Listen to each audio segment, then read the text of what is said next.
TSPSC group 1 exam June 9వ తారీఖున ఉంది. ఇంకొక 45 రోజులు ఈ ఎగ్జామ్కి టైం మిగిలి ఉంది. మరి ఇప్పుడు ప్రిలిమ్స్ చదవాలా, ప్రిలిమ్స్ కమ్ మెయిన్స్ చదవాలా, ఓన్లీ మెయిన్స్ కొన్ని రోజులు చదువుకుంటూ ఆ తర్వాత ప్రిలిమ్స్ చదవాలా?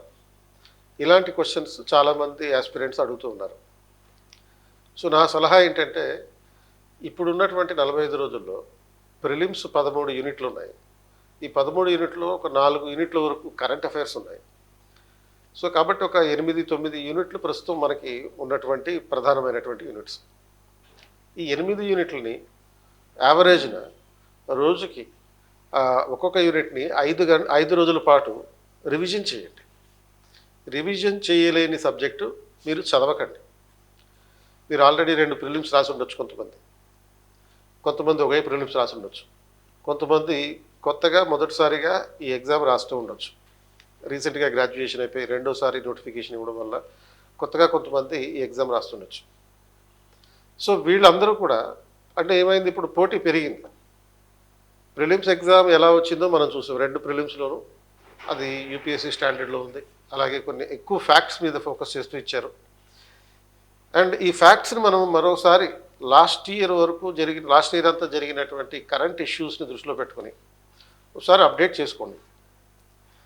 ఈ అప్డేట్ చేసుకోవడానికి మీరు 2 రకాలుగా ప్రయత్నించండి.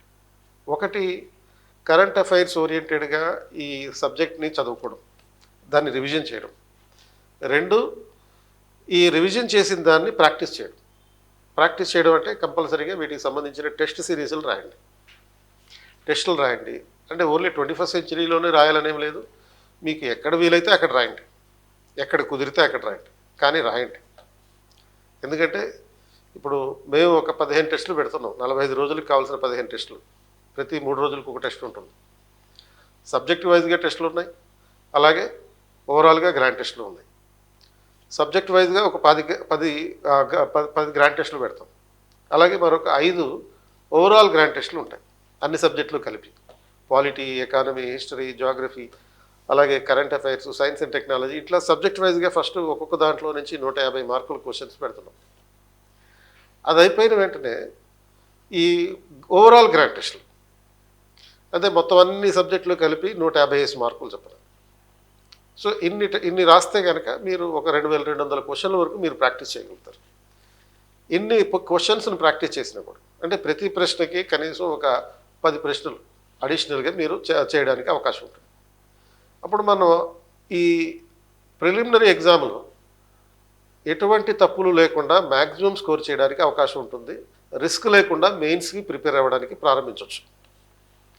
ఎందుకంటే మనకి వచ్చే కాన్ఫిడెన్స్ ఎగ్జామ్ అయిపోగానే దానికి సంబంధించినటువంటి కీ ఇవ్వడం జరుగుతుంది. ఆ కీ చూసుకొని యావరేజ్న ఎన్ని మార్కులు వస్తే మనం అంచనా వేసుకుని మెయిన్స్ ప్రిపరేషన్ మొదలుపెట్టవచ్చు.